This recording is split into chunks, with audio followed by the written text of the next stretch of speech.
l'espoir de ceux qui sont désespérés. C'est lui notre espoir. Alléluia. Vous pouvez vous lever, on va chanter ensemble, s'il vous plaît. Jésus, espoir des nations. Jésus, soutien de ceux qui pleurent. Tu es la source de tout espoir sur terre. Oh oui, Jésus, Jésus, lumière dans la nuit. Jésus, vérité en tout temps. Tu es la source de ta lumière sur terre. Oui, tu es venu vivre et mourir, briser le lien, ressusciter. Oh oui, tu es l'espoir qui vit en nous. Tu es le roi, solide et sûr. Tu es lumière, par ton éclat le monde voit. Alléluia, il est la lumière, le chemin, la vérité. Il est celui qui est ressuscité d'entre les morts. Il est le cœur de nos âmes. Alléluia. Tu es l'espoir qui va pour ceux qui reçoivent. Oui, nous croyons.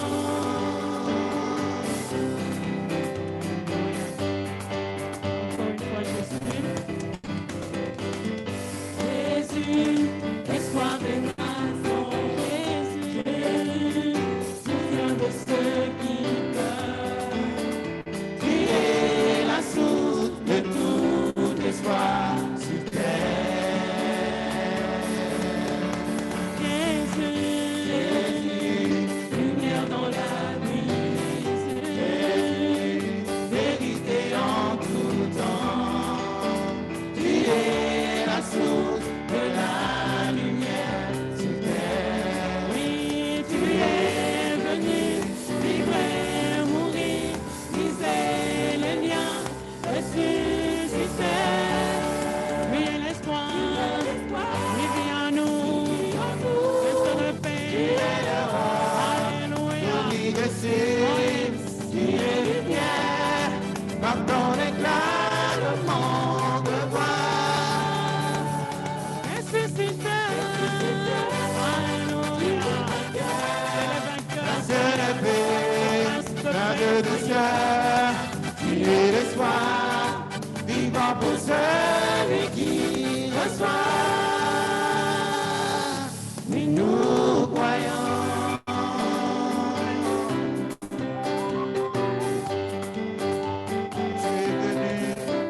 Tu es venu vivre et mourir, briser les liens, ressusciter. Tu es l'espoir, oui, en nous, tu es le roi, solide et sûr. Tu es lumière, par ton éclat le monde voit. Ressusciter. Amen. Sois le prince de paix, le rein de douceur, Seigneur. Alléluia. Oh, magnifique est ton nom, Jésus. Amen. Nous croyons. Jésus, espoir des nations. Jésus, espoir des nations. Jésus, espoir des nations. Jésus, espoir des nations. Jésus, oui, nous croyons. Amen. Alléluia. Que toute la gloire revienne à notre Dieu. Merci Jésus. Amen. Nous allons passer la place à Papa Andy pour le message. Que Dieu te bénisse.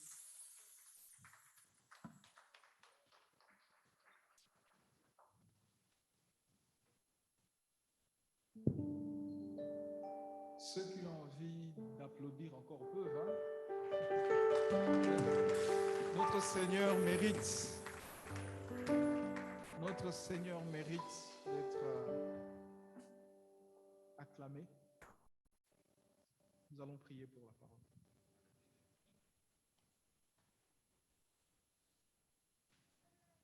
Père, qu'au nom de Jésus,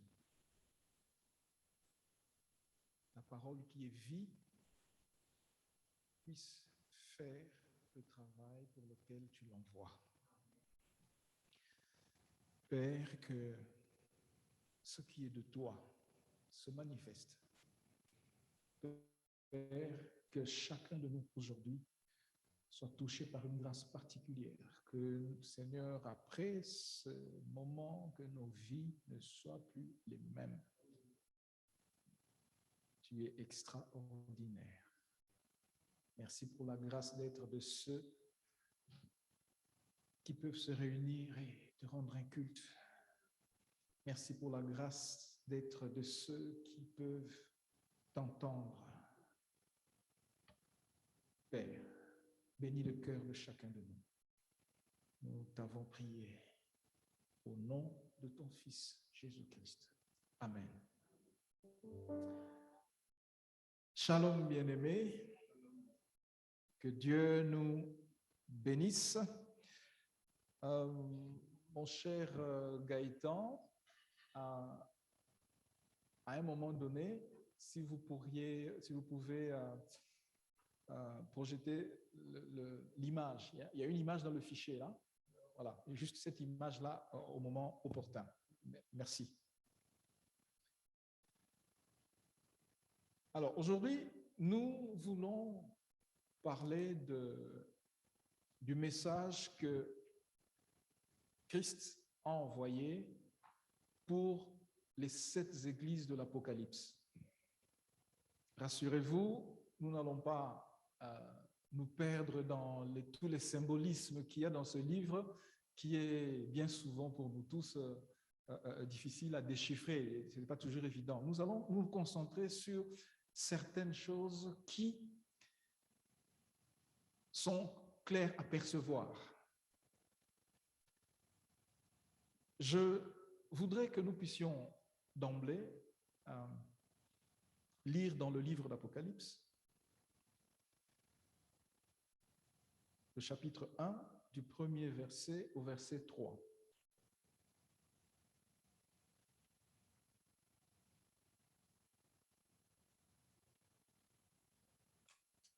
Révélation de Jésus-Christ que Dieu lui a donnée pour montrer à ses serviteurs les choses qui doivent arriver bientôt. Donc, de quoi il s'agit ici? Il s'agit d'une révélation.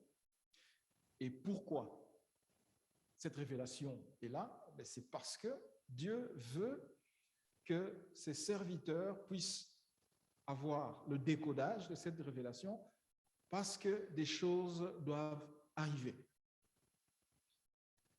Et qu'il a fait connaître par l'envoi de son ange à son serviteur Jean.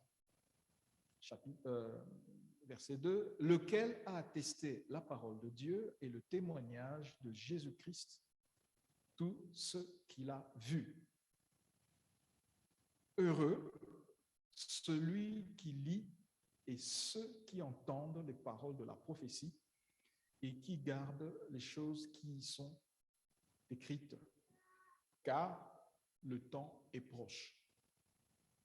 Donc, ceux qui vont lire, ceux qui vont entendre les paroles de la prophétie et qui vont garder ce qui est écrit, eh bien, ceux-là sont heureux. Pourquoi? Car le temps est proche. Lorsqu'on lit ce livre, on se rend compte que Dieu est en train de dire il faut se préparer parce qu'il va revenir. Voilà pourquoi il envoie ce message. Donc, il s'agit d'une révélation qui est donnée pour l'Église, par qui, on va dire que c'est l'apôtre Jean. C'est l'apôtre Jean. À quel moment on pense que c'est vers les années 96? On n'est pas sûr, mais ce qu'on sait par contre, c'était une période de tribulation. Lorsque on lit du verset 9 au verset 11,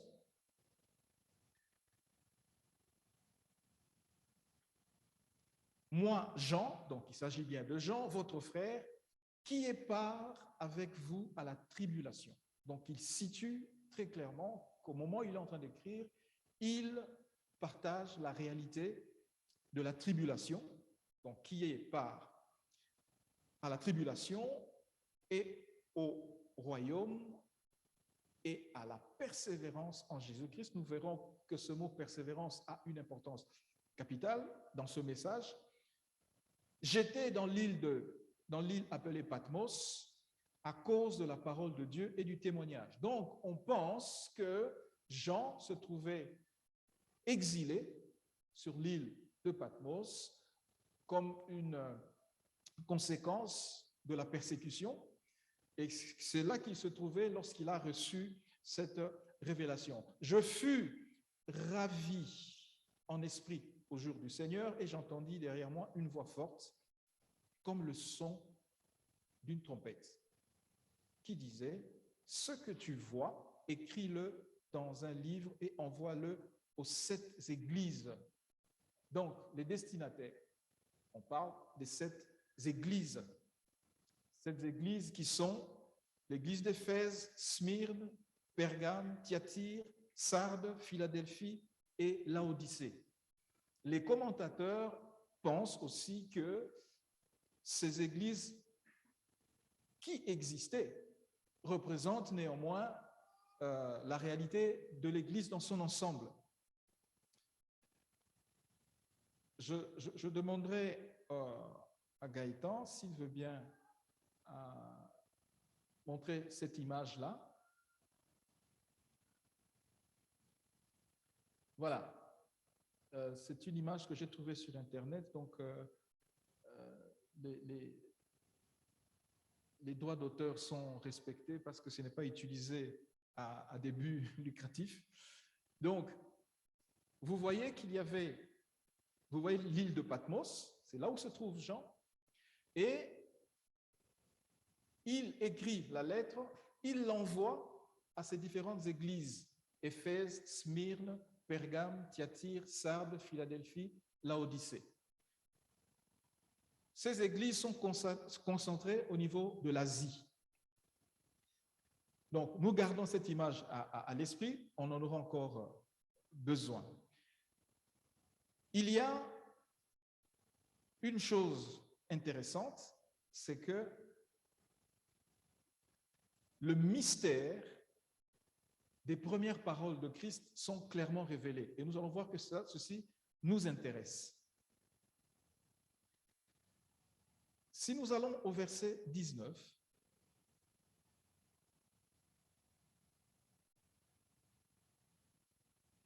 en fait, plus haut, Jean dit qu'il a vu, on comprend quand on lit qu'il a vu Jésus. Et en voyant Jésus qui était brillant, portant une ceinture d'or sur sa poitrine,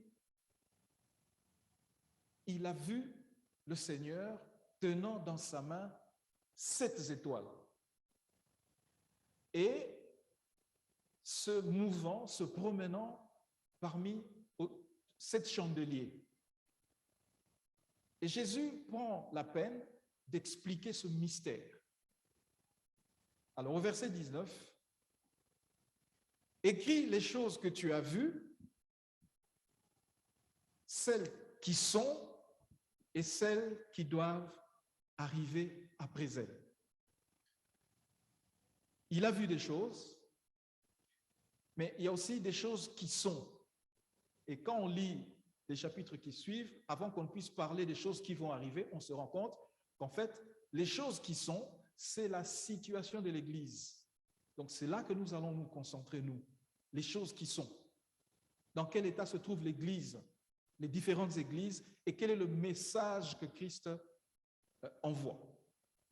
Le mystère des 7 églises que tu as vues dans ma main droite et des 7 chandeliers d'or, les 7 étoiles sont les anges des 7 églises et les 7 chandeliers sont les 7 églises. Donc cette image, cette vision qu'a eu Jean renvoie premièrement aux anges donc les représentants de ces églises-là, et deuxièmement, aux églises qui sont représentées comme étant des chandeliers. Alors, commençons par les églises. On va commencer. Donc, frère Gaëtan, si tu peux remettre l'image de l'église.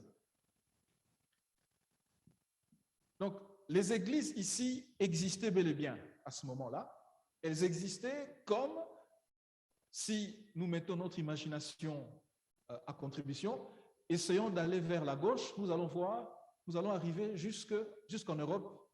On va arriver jusque sur le territoire où nous sommes, la Belgique. Donc, c'est une situation qui est comparable à la nôtre. Il y a une église qui existe dans un lieu précis. Donc, Jean-Blou, l'église là où nous sommes, est dans la même situation que les autres, c'est-à-dire Jésus va revenir et il y a un message pour Jean-Blou aussi.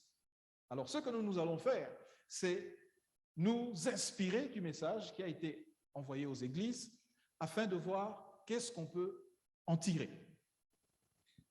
Donc, Jean-Blou, comme ces églises, a aussi un rôle à jouer en Belgique, en Wallonie, province de Namur. Dieu, lorsqu'il quadrille géographiquement sa création, il sait qu'en Belgique, à un point donné, il existe une église, la pierre vivante. Donc, qui peut être aussi mise sur une carte. Là, c'est 2000 ans, plus de 2000 ans d'écart en termes de temps, mais la réalité du message reste la même. Je pense que nous qui sommes ici, nous avons besoin peut-être qu'on écrive l'histoire de cette église, que nous réalisions peut-être comment ça a commencé, qui ont commencé et nous inscrire dans la continuité. Réaliser que nous sommes en train de jouer un rôle particulier. Nous avons une tâche à accomplir. C'est bien pour que les générations qui viennent après puissent toujours considérer qu'ils ont quelque chose à continuer qui doit perdurer. Ce que je peux dire aussi, ça concerne les anges, qui sont les 7 étoiles. Alors, les théologiens interprètent de 2 manières. La première, c'est de dire ces anges, ce sont les anges que Dieu envoie pour protéger, pour garder l'Église spirituellement parlant. Mais une autre interprétation à laquelle moi personnellement je souscris, c'est que ce qu'il s'agissait, que ces anges-là, ange ça signifie envoyé, ça signifie messager, ces anges-là sont en fait les leaders, c'est-à-dire ceux que Dieu avait envoyés pour s'occuper de ces églises-là. Donc moi je vous propose cette deuxième interprétation, d'autant plus que pour moi, la première interprétation pose problème. Enfin, chacune des interprétations pose, mais celle-là me pose moi un problème plus difficile à résoudre. Pourquoi? Parce que quand nous lisons ce qui est écrit, il y a des sanctions qui sont prévues aussi pour ces anges-là. Et il est demandé à ces anges-là aussi de pouvoir se repentir. Alors moi, ça me pose un problème. Y a-t-il encore des anges qui font défection? Parce que notre compréhension à nous, c'est que le diable et les anges déchus ont déjà été envoyés dans les lieux arides et ils sont en train de faire leur œuvre maléfique. Donc, si on se dit qu'il y a encore des anges qui peuvent être sanctionnés, ils peuvent être vomis par Dieu, ça veut dire que ça continue, ça pose un problème. Il y a aussi le fait qu'on leur demande de se repentir. Ils vont se repentir au nom de qui? De Jésus? Difficile puisque Jésus est mort pour nous. Donc la repentance dans le nom de Jésus, c'est pour les êtres humains. Bref, nous n'allons pas aller dans ces détails. Tout ce que je voudrais qu'on retienne, c'est qu'il s'agit en fait, selon cette interprétation-là, des hommes qui étaient en train de diriger ces églises-là. Donc, nous sommes dans les 7 églises et il y a aussi l'église de Jean-Blou. À qui s'adresse ce message? À l'ange, le leader, ceux qui sont à la tête de l'église. C'est pour ça que chaque fois, il est dit écrit à l'ange. Mais le message s'adresse aussi aux églises, à ces églises locales-là, qui représentent l'Église universelle. Pourquoi? Parce que quand Jésus parle, il dit quiconque entend, quiconque écoute ce que Dieu dit aux églises. Donc, il est spécifiquement dit que Dieu parle aux églises, alors qu'avant, il demande d'écrire à l'ange. L'Église doit donc s'identifier à l'ange qui reçoit le message. Mais il y a un troisième destinataire du message, c'est tout individu, c'est-à-dire quiconque va entendre ces paroles. Quiconque va entendre ce message. Là, c'est chacun de nous, personnellement. Apocalypse 3, 22, que celui qui a des oreilles entende ce que l'Esprit dit aux églises. Les églises, justement, le mystère qui est dévoilé dans Apocalypse 1, 20, j'étais en train donc de dire que Jean a vu Jésus tenant les 7 étoiles dans sa main, et Jésus lui dit qu'il lui révèle ce que ça voulait signifier. Au verset 20, on dit que le mystère des 7 églises que tu as vues dans ma main droite et des 7 chandeliers, les 7 étoiles sont les anges des 7 églises et les 7 chandeliers sont les 7 églises. Jean Blou est considéré comme un chandelier. Quel est le rôle du chandelier? C'est d'éclairer. En fait, Christ apparaît, mais il est en train de se mouvoir au milieu des chandeliers qui sont censés éclairer. Et par rapport à ce que je disais, il est important que nous réalisions le rôle que nous avons en tant qu'Église sur un territoire donné. Parce que Dieu compte sur nous, compte sur cette Église, pour que ceux qui ne le connaissent pas puissent le voir. C'est le sens du chandelier qui a une flamme, qui a une lumière qui arrive. Alors, il y a un message puissant là-dedans. Christ se révèle. Il dit premièrement qu'il tient les 7 étoiles dans sa main. Ça veut dire que ceux qui dirigent les églises, Jésus dit qu'il les tient, et on peut nuancer ce verbe tenir et le traduire par tenir fermement. Ça, c'est une assurance que Dieu donne. Il est en train de dire qu'il tient fermement ceux qui sont censés diriger l'Église. Il les tient fermement, même si par la suite on voit qu'il est en train de leur reprocher des choses. Mais ça veut dire qu'il les tient quand même fermement. La conclusion, c'est ceci. Jésus dit, je suis le berger des bergers. Je suis le bon berger. Il déclare qu'il assume ce rôle-là. Donc, lorsqu'il veut révéler aux églises ce qui va arriver, il souhaite que l'Église sache que lui, c'est lui qui joue le rôle du berger des bergers. Cela est important. Parce que lorsqu'on se réalise, les dispositions des cœurs changent. Quant au chandelier, donc, je disais, on voit que Jésus se promène au milieu du chandelier. Là, il se révèle comme étant Emmanuel. Dieu parmi nous, Dieu au milieu de nous. Ça veut dire qu'il est là pour éclairer, il est là pour conseiller, il est là pour garder, pour rassurer, pour protéger. Ça, c'est encore un message qui ressort de ce mystère. Le chandelier, donc, comme je disais, doit éclairer. Alors, tout celui qui entend ce message se dit, je suis censé être celui qui va éclairer le monde pour qu'on puisse voir Jésus-Christ. Il est là, il se promène au milieu de nous. On ne pourra pas le voir si moi, je n'agis pas, si je ne vis pas, si je ne participe pas à tout ce qui peut mettre en avant la personne de Jésus-Christ. Si je ne le fais pas, alors je rate ma destinée. Je rate ce pourquoi Christ a voulu que j'appartienne à son Église. Suis-je une lumière? Suis-je une lumière? Est-ce que là où je suis, lieu de travail, lieu d'études, lieu de loisirs, est-ce que moi, en tant qu'individu, je permets aux gens de savoir qu'il y a un Dieu qui existe, qu'il y a Jésus-Christ qui a sauvé le monde et qui change et qui transforme? Parce que si je ne peux pas enseigner, exhorter, mais je peux vivre d'une certaine manière.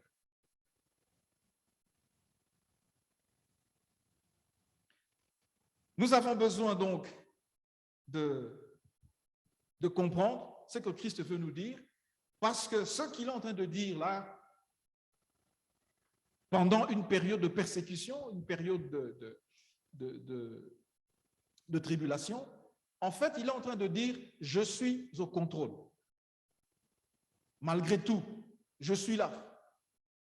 Malgré les difficultés, je suis là. Apocalypse 1,5, lorsque Jean parle, il dit notamment, et de la part de Jésus-Christ, le témoin fidèle, il ajoute, le premier-né des morts et le prince des rois de la terre. Ça, c'est important. Pourquoi il dit ça? Parce que nous savons qu'on est dans une période de tribulation. Les seigneurs de l'époque sont en train de persécuter les chrétiens.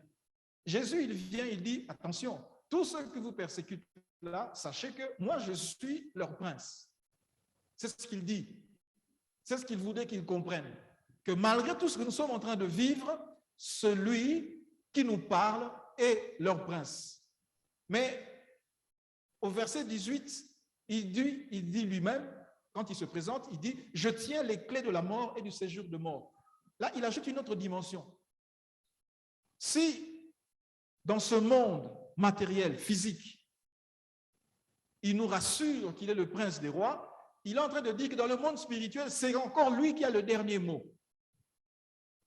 Nous sommes ainsi positionnés pour jouer le rôle de chandelier malgré les tribulations, malgré la persécution, malgré tout ce qui arrive, en sachant que Jésus, le capitaine de notre équipe, est là et il a la préséance, il a le pouvoir sur tout ce qui peut nous poser des problèmes.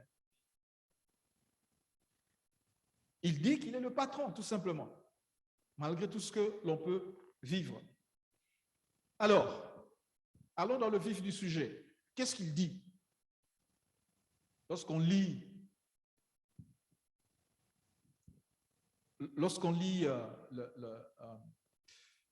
le contenu de ces chapitres, une des choses que dit Jésus à l'Église, à l'ange, c'est qu'il reconnaît des œuvres. Il y a des œuvres qu'il reconnaît. Il y a des choses qu'il apprécie.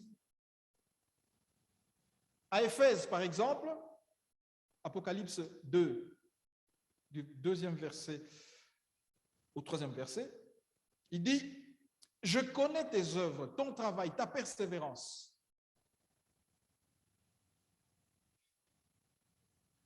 Je sais que tu ne peux supporter les méchants, que tu as éprouvé ceux qui se disent apôtres et qui ne le sont pas, et que tu les as trouvés menteurs. Tu as de la persévérance, que tu as souffert à cause de mon nom et que tu n'étais point lassé. »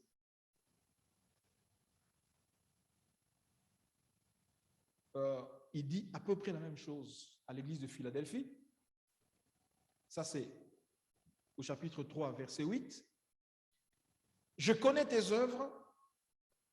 Voici, parce que tu as peu de puissance et que tu as gardé ma parole et que tu n'as pas renié mon nom, j'ai mis devant toi une porte ouverte que personne ne peut fermer. »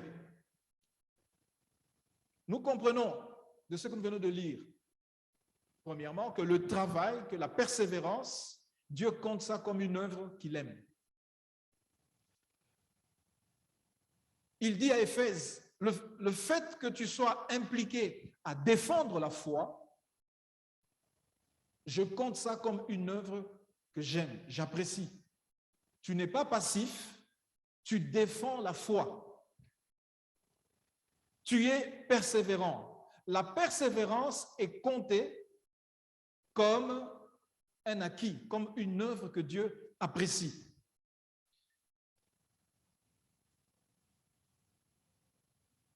Nous sommes interpellés. Nous sommes membres de l'Église Chandelier, donc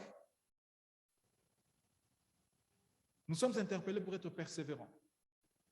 Nous sommes interpellés pour défendre la foi.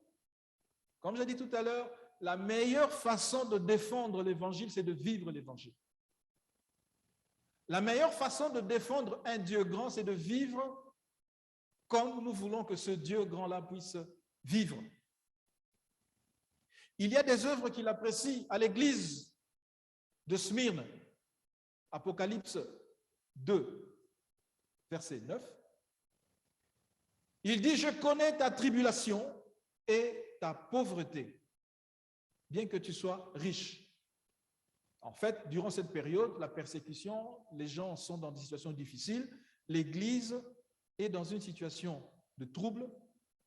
Jésus est en train de dire ceci, que cette tribulation-là, que cet état de pauvreté-là, je compte ça comme une œuvre parce que c'est à cause de mon nom. Amen. Ça voudrait dire donc que les épreuves que nous vivons, Dieu les compte comme des œuvres qu'il apprécie. Si les épreuves sont comptées comme des œuvres qu'il apprécie, alors évitons de ternir la beauté de ces œuvres par des murmures. Considérons les situations difficiles que nous vivons, si elles viennent de la défense de la foi, de la défense de la doctrine de Jésus-Christ, considérons-les comme des œuvres que Dieu approuve. Dans notre bilan, c'est mis dans les actifs. Bonne chose, c'est un plus. En lisant d'autres versets, on se rend compte que la persécution pour l'église de Pergame est aussi comptée comme une œuvre. Je voudrais terminer dans cette catégorie de ce que Dieu dit à l'église par le verset 2, 19. Chapitre 2, verset 19. À l'église de Thyatire, voilà ce que dit Dieu. Je connais tes œuvres, ton amour, ta foi, ton fidèle service, ta constance. Alors, j'aime la fin. Tes dernières œuvres, plus nombreuses que les premières. Jésus est en train de dire ceci, que chaque fois que tu fais un progrès, que chaque fois que tu fais plus que ce que tu avais fait avant, moi je compte. Moi je mets ça dans le positif de ton bilan. Donc, si j'entends ça, je me pose la question de savoir dans quel domaine est-ce que je peux encore progresser? Dans quel domaine est-ce que je peux encore faire mieux, plus que ce que je faisais avant? Parce que Christ compte cela. Un des enseignements principaux à tirer, c'est que nous ne devons pas négliger ce que l'on fait pour Dieu, parce que c'est précieux pour Dieu, parce que ça a de la valeur pour Dieu. Prenons soin des conditions, du cadre, des situations qui nous permettent de travailler pour Dieu. Prenons-en soin parce que ce que nous accomplissons dans ces cadres-là, dans ces moments-là, dans ces situations-là, Dieu est en train de les compter positivement.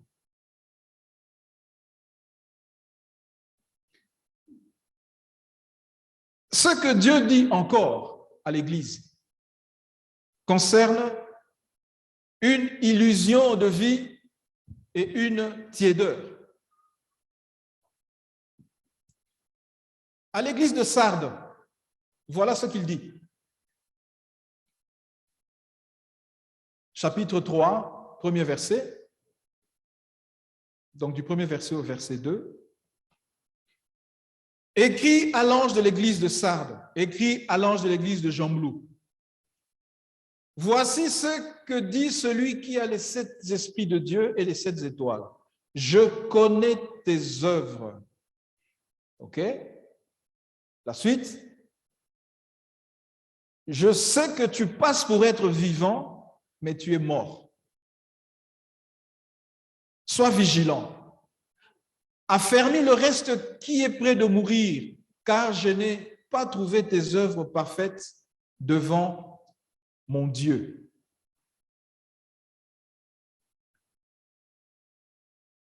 L'ange de cette église, parce qu'on s'adresse à lui aussi, passait pour être vivant, mais en fait mort, selon Dieu. L'église elle-même passait, ne fût-ce que partiellement, pour être vivante alors qu'elle est morte. Quand il est dit « affermis le reste qui est près de mourir », ça peut vouloir dire qu'en chacun de nous, il y a peut-être des choses encore qui ne sont pas mortes. Faisons attention que ça n'arrive pas. Ou, à l'ange, dans l'église, il y a des gens qu'il faut vite ranimer afin qu'ils ne soient pas atteints par la mort. Il dit, ça c'est vivre dans l'illusion. À l'église de Laodicée, versets 15 à 16, il dit ceci. Je connais tes œuvres, je sais que tu n'es ni froid ni bouillant. Puisses-tu être froid ou bouillant? Ainsi, parce que tu es tiède et que tu n'es ni froid ni bouillant, je te vomirai de ma bouche. Alors, la particularité de la tiédeur, c'est qu'il y a du chaud et du froid. Si on revient dans notre bilan, ça veut dire il y a des bonnes choses, mais il y a autant de mauvaises choses qui annulent la balance.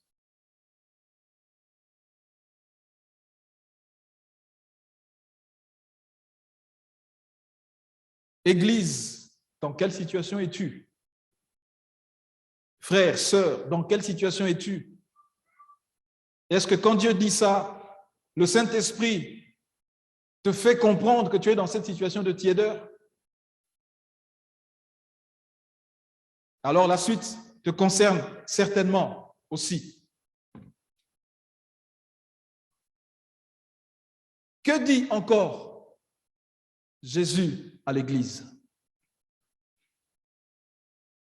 Il dit à l'Église qu'il y a des œuvres de mauvaise qualité et puis il y en a qui sont carrément mauvaises.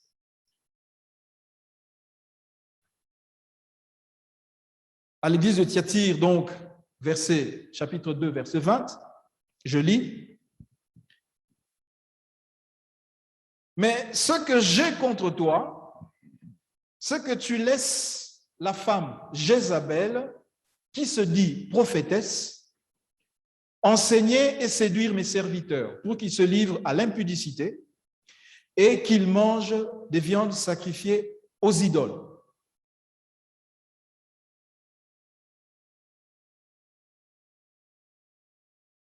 À l'époque, en Asie, il y avait des cultes rendus aux idoles et on constatait qu'il y avait une vie dissolue, c'est-à-dire l'impudicité commise notamment en guise de culte à ces divinités-là. Ce que Christ dit ceci, c'est qu'il y a dans l'Église des gens qui versent dans cette impureté. Aujourd'hui, le diable n'a même pas besoin d'avoir des temples. Il a trouvé le moyen de pouvoir faire en sorte qu'une bonne partie de l'Église de Dieu puisse tremper dans l'impudicité. le diacre Betonvou qu'on avait parlé la dernière fois, à cette époque, il fallait dépenser de l'argent pour aller commettre l'impudicité. Aujourd'hui, c'est gratuit. C'est gratuit parce que ça s'invite chez nous. Le nombre d'hommes, mariés ou non, qui passent leur temps dans la pornographie sur le net est impressionnant. Le nombre de personnes qui cherchent la délivrance est tout simplement incalculable. Ça, ce sont les conclusions des associations, des personnes qui font des recherches dans ce domaine. Les pensées sont souillées et on pose même des actes qu'il ne faut pas. Cela est important parce que petit à petit, on risque même d'être gagné par des pensées de profanation. Le chrétien qui, pendant qu'il est à l'église en train de louer, il y a des pensées impures qui viennent dans sa tête.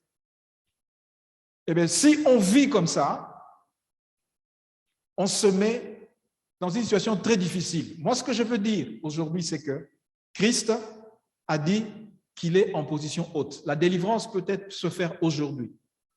La délivrance peut se faire maintenant. On n'est pas obligé de porter ça comme un lourd fardeau, de vivre dans la honte. On sait ce qu'on fait en cachette et on passe pour vivant alors qu'on est mort.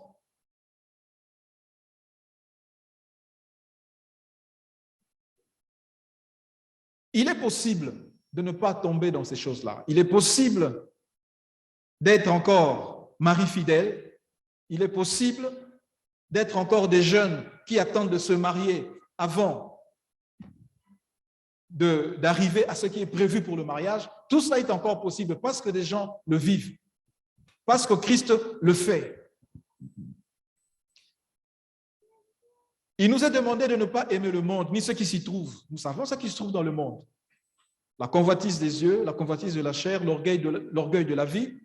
Et Laodicée était aussi concernée par l'illusion de richesse. Si nous lisons Apocalypse 3, 17,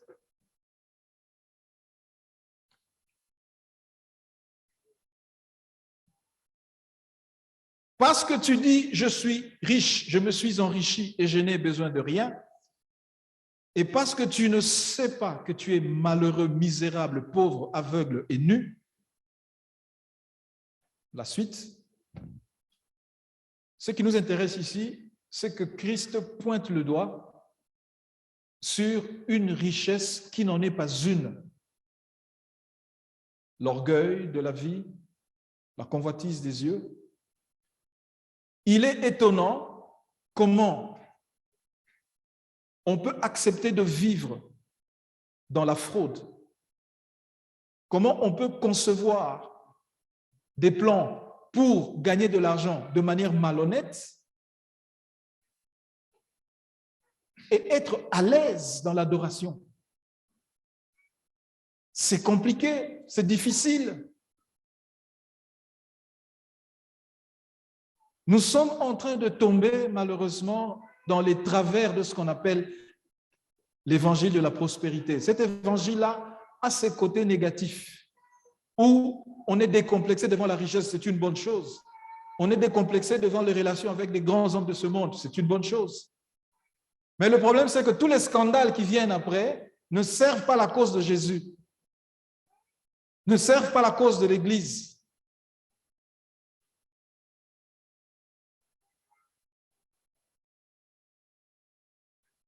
Je me souviens une fois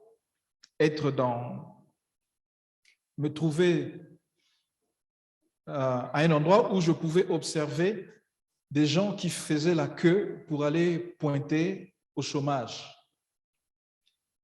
Dans cette file, il y avait une chrétienne.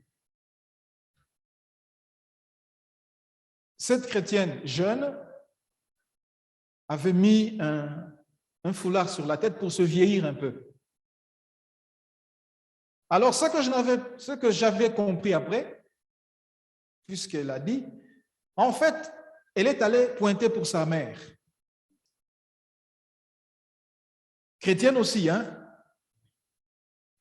Elle est allée pointer pour sa mère parce que lorsqu'on peut être au chômage, on ne peut pas se permettre de quitter le pays. L'État ne veut pas vous payer comme chômeur et vous permettez des voyages, peut-être pour aller faire un autre travail ailleurs. Alors, on a mis en place ce système-là, familial, dans le cadre chrétien, pour y arriver. La question est la suivante. Imaginons que ces personnes dans l'administration se tournent vers vous et se rendent compte que vous êtes chrétien. Vous leur prêchez encore quoi? Vous leur dites encore quoi? Il est établi que beaucoup d'avocats ici à Bruxelles ne vont même pas croire en Jésus-Christ parce qu'ils savent les dossiers qu'ils traitent, les dossiers des chrétiens. Alors, quand ils voient ceux qu'ils sont en train de traiter, si ces personnes leur parlent de Jésus, franchement, c'est pour dire quoi? Pourtant, il nous faut être capable de dire que Jésus m'a changé. Il nous faut être capable de dire qu'avant, je vivais comme ceci, maintenant, je ne le fais plus. Il y a des gens qui, pour être honnêtes, n'ont pas besoin de Jésus. Mais Jésus aime ceux qui deviennent honnêtes grâce à lui et qui lui disent merci. En vivant comme il nous faut vivre. Les deux messages par lesquels Christ termine, il y a notamment le message sur la persévérance.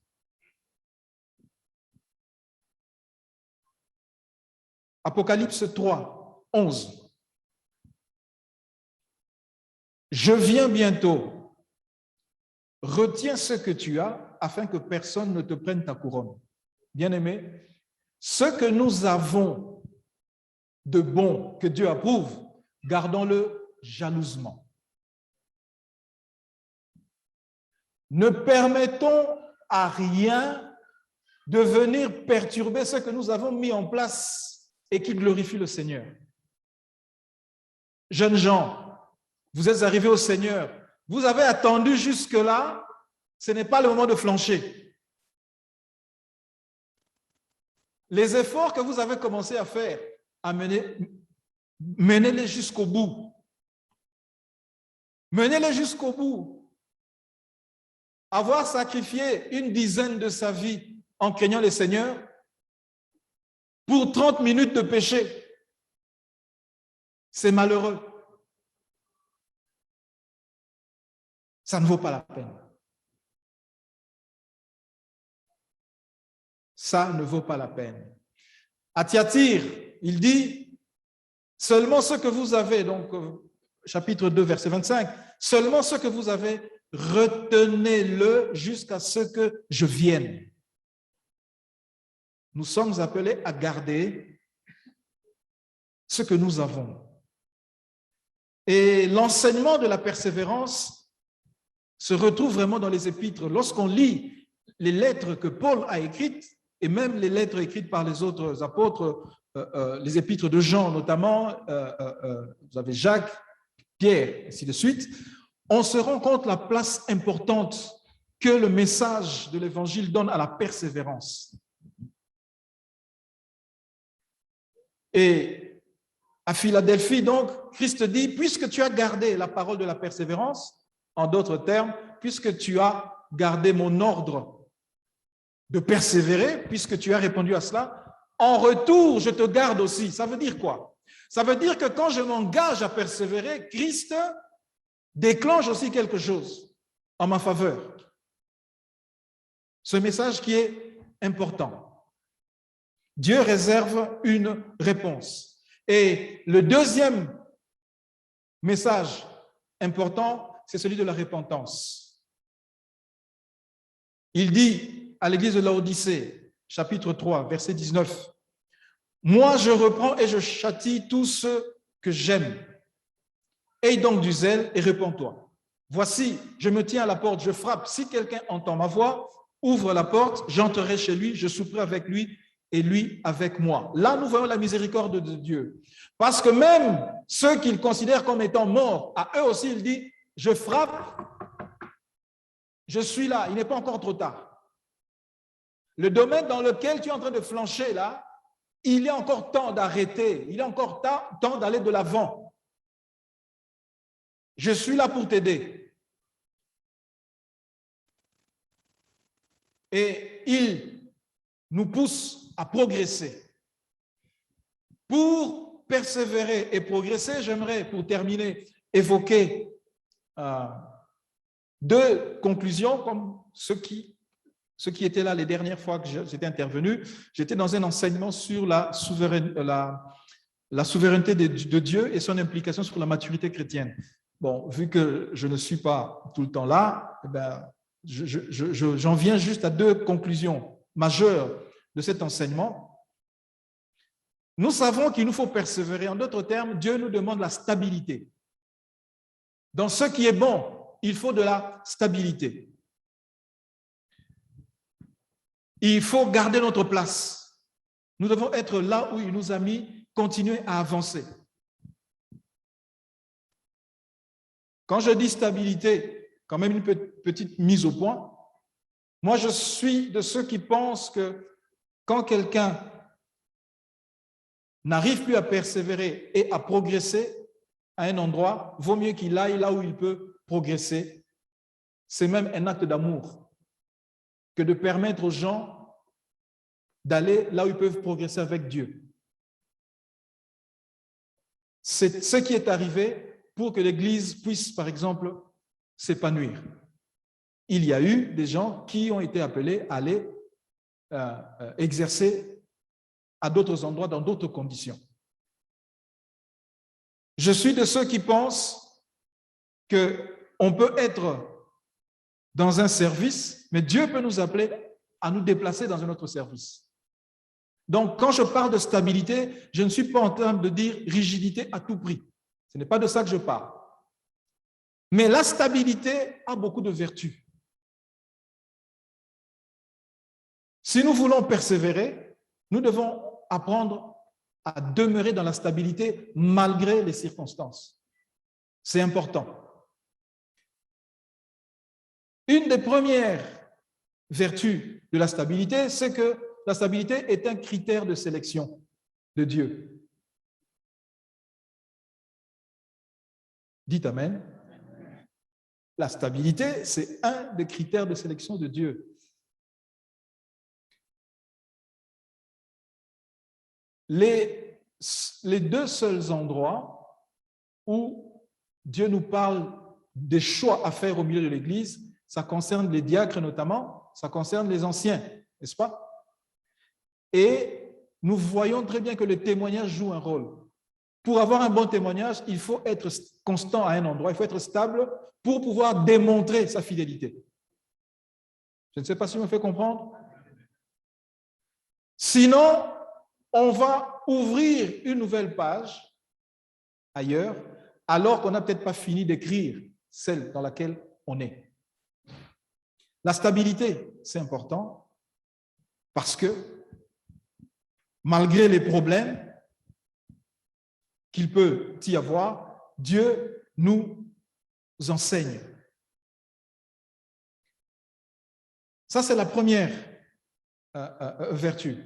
D'ailleurs, même lorsque Dieu choisit quelqu'un de manière abrupte, il nous est dit qu'il récompense ceux qui sont fidèles dans les petites choses afin de leur confier de plus grandes choses.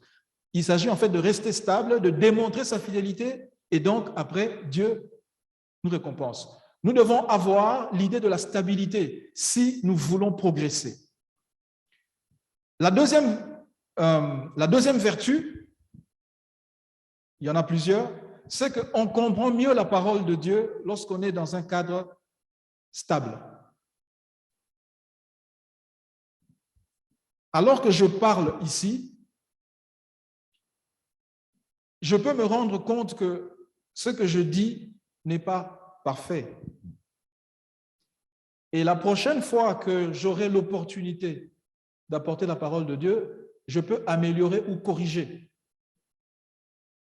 Mais cela n'est avantageux que pour celui qui aura suivi les 2 fois. Donc, quand on est dans une église, quand on est à un endroit, on suit un cadre donné d'enseignement, on est en mesure de comprendre les différentes complexités. Dernièrement, je suivais le séminaire, un séminaire d'un homme de Dieu. Après avoir suivi la première et la deuxième session, je me suis posé des questions, je me suis dit, tiens, est-ce que ce monsieur n'est pas en train de dire des hérésies? C'est lorsque j'ai suivi la 3e session que j'ai finalement compris quelle était la logique, et c'est un message qui m'a beaucoup béni. Ceux qui vont à l'église de ce monsieur-là comprennent mieux ce qu'il est en train de donner comme enseignement que ceux qui viennent papilloter comme ça, juste une fois, suivre par ici, suivre par là, regarder ici, ainsi de suite. La stabilité est un gage pour comprendre la volonté de Dieu. J'aimerais qu'on puisse prier, sinon on ne saura pas.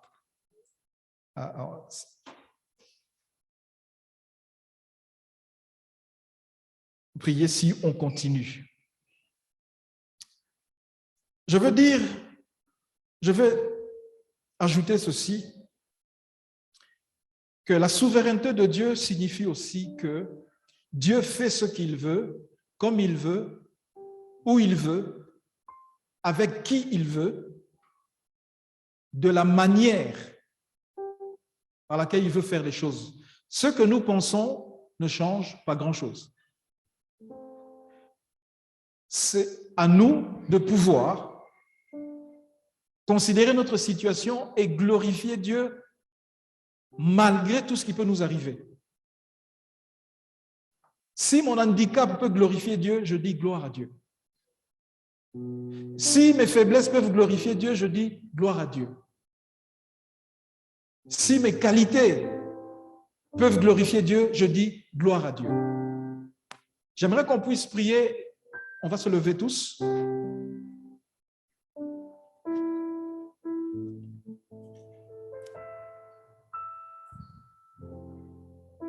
Église de Jean Blou, au même titre que les 7 églises de l'Apocalypse, Dieu dit ceci. Premièrement, persévérer. Persévérer dans ce qui est même difficile. Persévérer même dans ce qui, à un moment donné, nous fait pleurer. Deuxièmement, répentons-nous. Je pense que Dieu veut agir maintenant. Je pense que Dieu veut toucher les cœurs maintenant. Ce fardeau que vous avez, qui vous attire vers le bas, la délivrance peut venir maintenant. Vous n'êtes pas obligé de rester esclave de la culpabilité que le diable vous met sur vous. Dieu peut agir maintenant. Chacun de nous sait ce que Dieu lui a dit. Nous allons prier en fonction de ça. Il est un fleuve. Alléluia. Ce chant nous dit qu'il y a un fleuve qui coule du cœur de Dieu. Si nous voulons vraiment qu'aujourd'hui soit une journée spéciale, concentrons-nous et demandons la grâce de Dieu pour que son esprit vienne agir dans nos cœurs. Amen. Il est un fleuve coulant du cœur de Dieu. C'est le grand fleuve d'un amour merveilleux. Je vais y boire, son amour me remplit et sa victoire m'anime de l'esprit. Il est un fleuve Nous commençons à prier. coulant Nous lèvons du nos cœurs vers cœur Dieu. Nous de implorons sa Dieu. grâce. Nous levons nos cœurs vers Dieu et nous disons, Seigneur,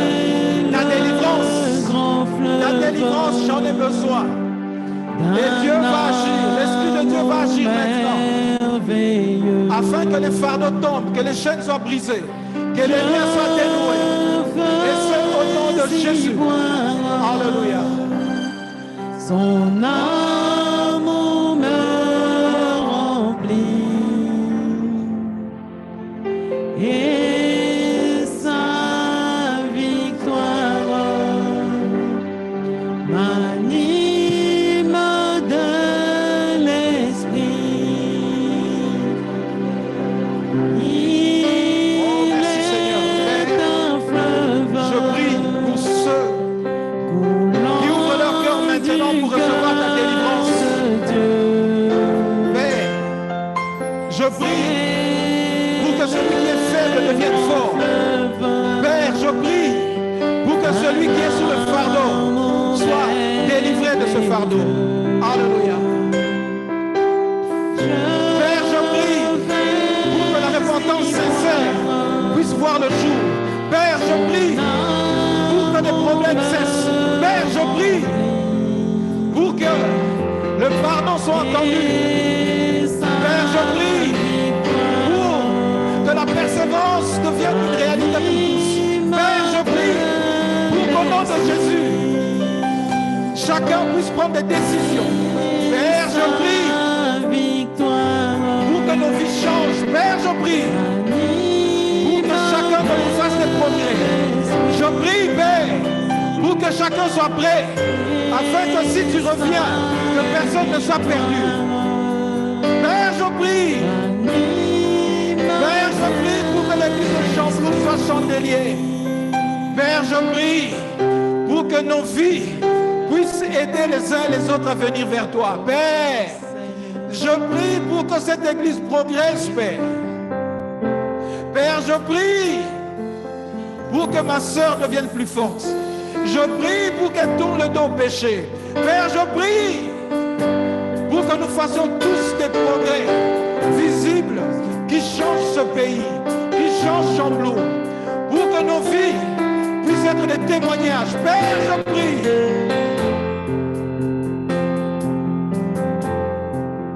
pour que ton œuvre prospère.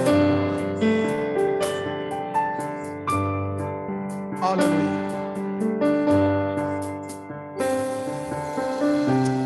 Je nous invite à donner nos cœurs maintenant à Jésus. Dire, Seigneur, je donne mon cœur.